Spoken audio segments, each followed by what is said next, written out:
Okay, hello po sa inyo lahat mga kabayan.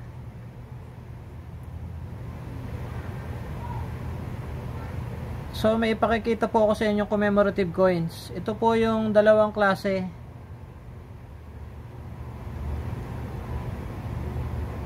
Dalawang klase ng commemorative coins na Apolinario Mabini na inilabas noong 1864 to 2014.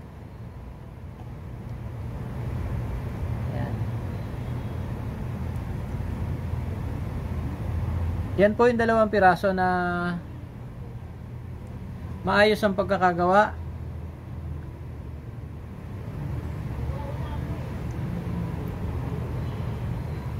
At walang mali sa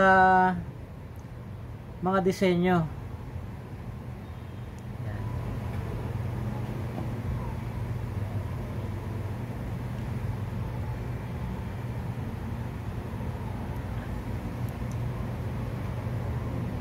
Ayan. Ito naman po yung nasa bandang ilalim.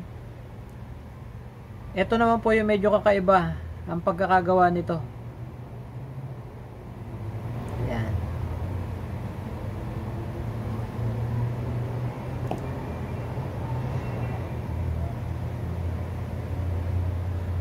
So ayan po mga kabayan. Meron po akong 4 na piraso ng commemorative coins na Apolinario Mabini. Yan. Kung inyo mapapansin, halos na parehas po ang kanyang itsura. Ang kanyang likuran.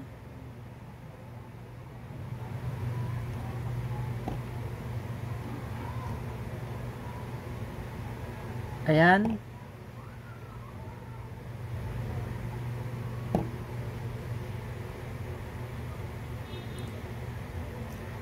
Halos parehas na parehas po. So, sino mag-aakala na merong pinagkaiba ang 4 na 10 pisong yan or 4 na commemorative coins na yan mga kabayan?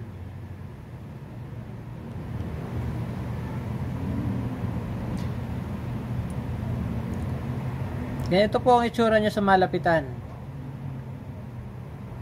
Ito po ang kanyang likuran.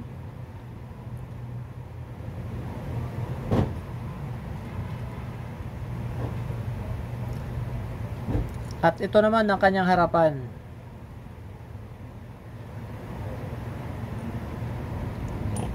Yan po yung nasa ibabaw. Ito naman po yung nasa bandang ilalim. Kung inyong mapapansin, halos parehas din po ang kanyang itsura. Parang wala namang pinagkaiba.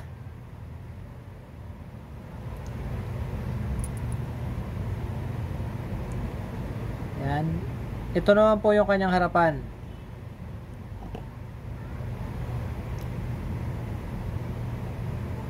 Sa paggawa po ng barya, hindi naman po perpekto ang makina natin mga kabayan. Ito ay nagkakamali rin.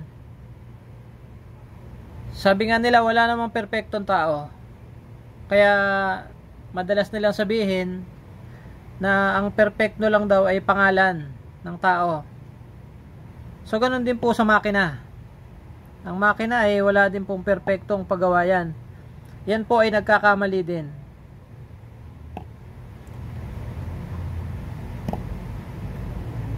Ayan.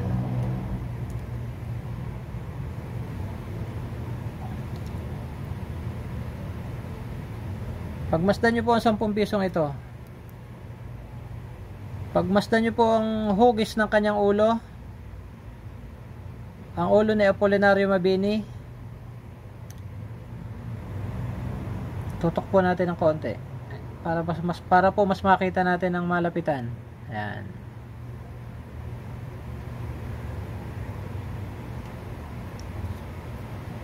Ito po yung kanya itsura. Halos maganda po ang pagkakadesenyo at ang pagkakagawa niya. So, malinis na malinis po.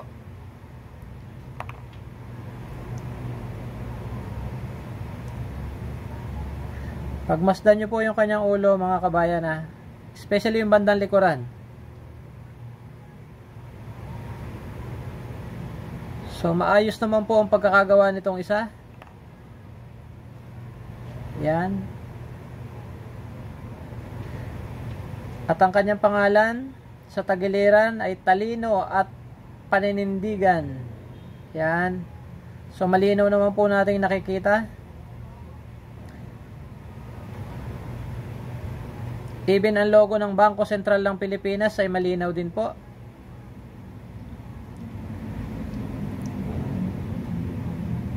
At ang 150 years ay malinaw na malinaw rin. Ang ika-150 taon kaarawan, yan. 1864 to 2014. At ang kanyang mukha ay napakaganda.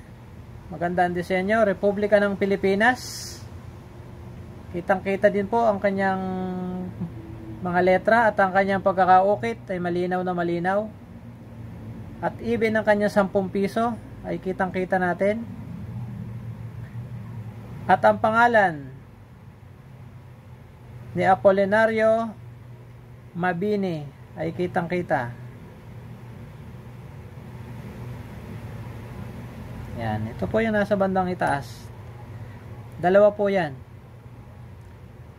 Ito rin po ay halos parehas na parehas po. Talino at paninindigan. Yan, ang Bangko Sentral ng Pilipinas ay malinaw na nakaukit. Bangko Sentral ng Pilipinas. At may 3 star. Yan po, yung kanyang logo. At yung kanyang 150 taon kaarawan ay malinaw na malinaw. Even yung 1864 at 2014 ay malinaw na malinaw din po.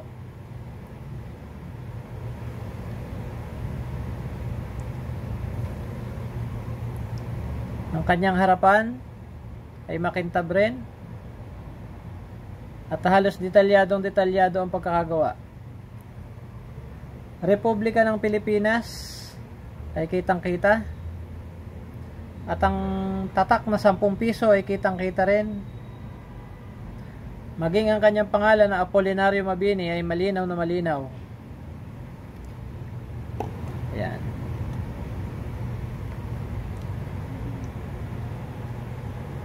Yan po yung nasa bandang itaas mga kabayan. Ito po yung dalawang pinakita ko sa inyo. Subalit ito pong dalawang ito nasa ilalim. Ito po ang inyong titigan maigi mga kabayan. Titigan nyo po yung bandang ulo at bandang mukha ni Apolinario Mabini.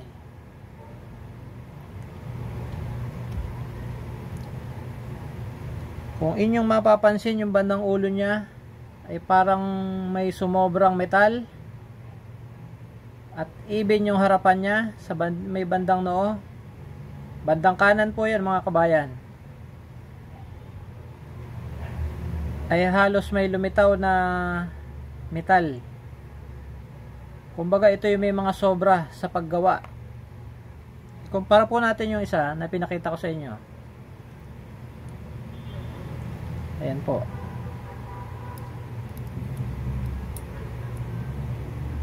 Dito pa lang po makikita nyo na yung diferensya.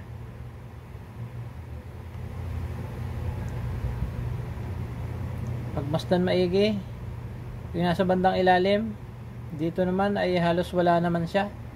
Malinis na malinis. At yung kanyang bandang noo sa may bandang kanan, kung mapapansin nyo may lumitaw. Ito po yung error mga kabayan ha, yung nasa ilalim. Ito po yung maayos ang pagkakagawa, yung nasa ibabaw. Ayan. Para lang po malinaw sa inyo. Ayan. Kitang-kita nyo naman po. Ayan. Ito yung error. At ito naman yung maayos ang pagkakagawa. Ayan.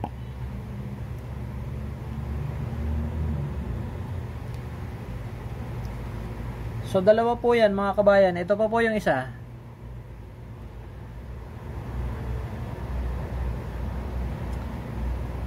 Ayan. Kita nyo po, pagmasdan maigi yung kanyang likurang bahagi ng buhok.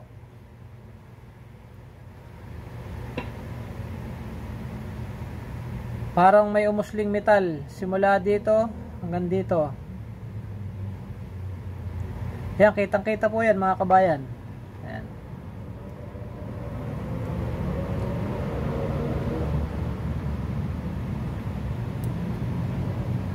That's the clad error. Ito po yung tinatawag na clad error mga kabayan. Head clad error po ito kung tawagin. Yung may mga sobra, yung may mga sobrang metal sa pagkakagawa or sa pagkakaminta. Ito po. Sa minting. Yan. Sa minting po yung nagkakaroon ng diferensya. Yan. Or sa pagminta. Sa makina po yan mga kabayan. I-compare po natin tong isa.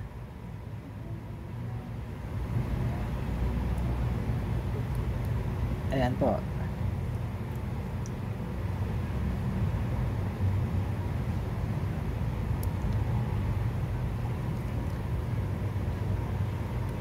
Yan, pagmasdan nyo maigi mga kabayan, yung ulo ni Apolinario Mabini sa bandang likuran ay bahagyang may lumitaw na metal dito sa bandang ibabaw, at yung ilalim niya naman, ito po yung maayos ang pagkakagawa niya mga kabayan. Yan.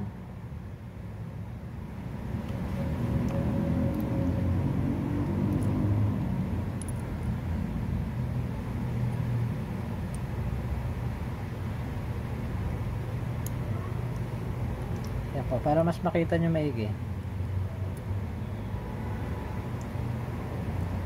Para lang po makita nyo maigi yung diferensya. Ito po yung nasa ilalim, ito po yung errors. At ito naman po yung maayos ang pagkakagawa. Ito po yung walang error mga kabayan. Ito po yung may error nya, yung nasa ilalim. Yan.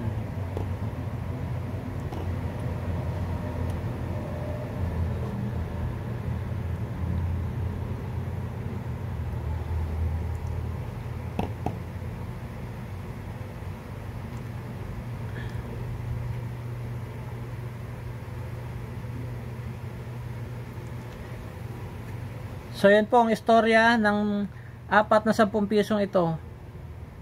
Dalawang head clad error at dalawang normal coins.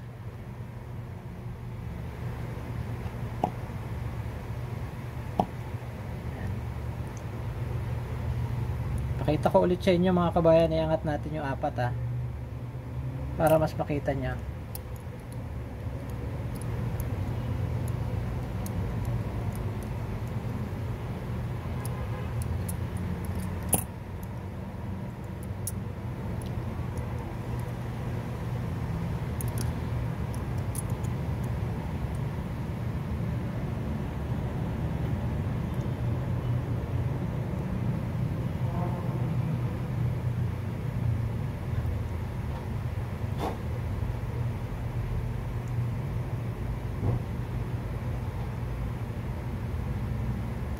Kung mapapansin nyo, halos parang walang diferensya. But ito po yung error niya mga kabayan. Clad head error. Ayan. Itong dalawa. And there's the normal. Ayan. Itong dalawa naman po yung normal. Ayan.